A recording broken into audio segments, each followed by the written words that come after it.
A'udzu billahi minasyaitonir rajim. Bismillahirrahmanirrahim. Alhamdulillahi rabbil alamin, arrahmanir rahim. Maliki yaumiddin. Iyyaka na'budu wa iyyaka nasta'in. Ihdinas siratal mustaqim. Siratal ladzina an'amta 'alaihim ghairil maghdubi 'alaihim waladdallin. Alhamdulillahi rabbil alamin, hamdan yuwafi ni'mahu wa yukafi mazidah. Allahumma salli wa sallim ala Sayyidina Muhammad wa ala ali Sayyidina Muhammad wa ashabihi ajmain. Alhamdulillah. Hadirin pemirsa dimanapun Anda berada, healers yang saya cintai, Assalamualaikum warahmatullahi wabarakatuh. Kini kita akan melanjutkan kisah tentang kakek gunung. Kakek gunung kita ini begitu terkenal. Salah satu kelebihannya adalah kemampuannya memberikan jawaban-jawaban bijak dan penuh motivasi kepada siapa saja yang dahaga akan akhir kehidupan. Menyegarkan sekaligus mencerahkan. Biasanya tamu-tamunya adalah orang-orang yang sedang menghadapi masalah atau meminta petunjuk untuk masa depan. Namun kali ini, hari ini berbeda. Seorang pemuda gagah dan wajah tampan dan perilaku ceria datang mengunjunginya.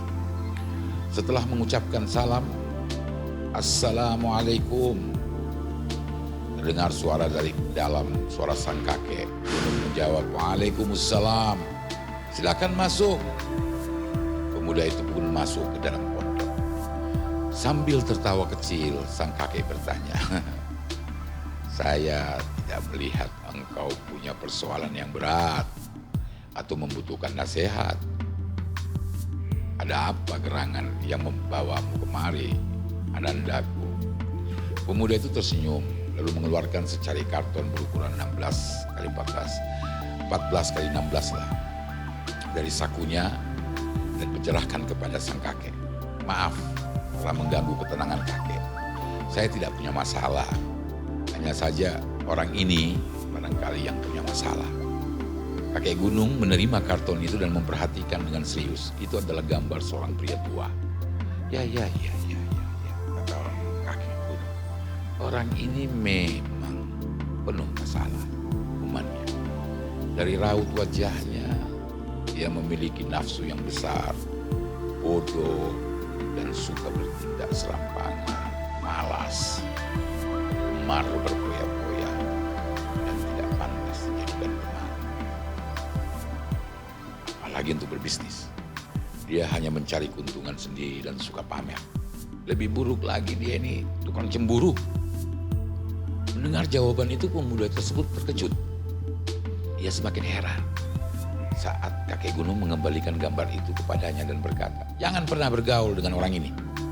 Dengan rasa penasaran yang membuncah, pemuda itu bertanya, kakek, apakah engkau tahu siapa orang yang di dalam gambar ini? Sang kakek tersenyum. Tenang. Tentu. Pemuda itu semakin ingin tahu. Ini kan gambar kakek sendiri. Kakek gunung itu tertawa ringan. Makanya saya tahu betul sifat buruknya orang ini. Kalau bukan gambar saya, mana saya bisa tahu dengan pasti? Emangnya saya Tuhan? Pemuda itu mengerenyit, masih belum puas. Tapi orang mengenal kakek bukan seperti itu. Sang kakek menghela nafas. Sambil tersenyum, dia berkata, itu karena setiap keburukan yang ada dalam diri saya perbaiki dan lakukan.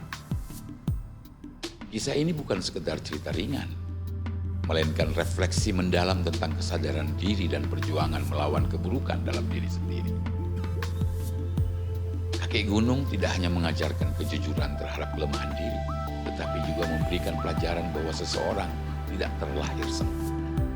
Yang membedakan orang baik dan buruk bukanlah absennya keburukan dalam diri mereka, melainkan kesadaran untuk memperbaiki diri dan terus berjuang.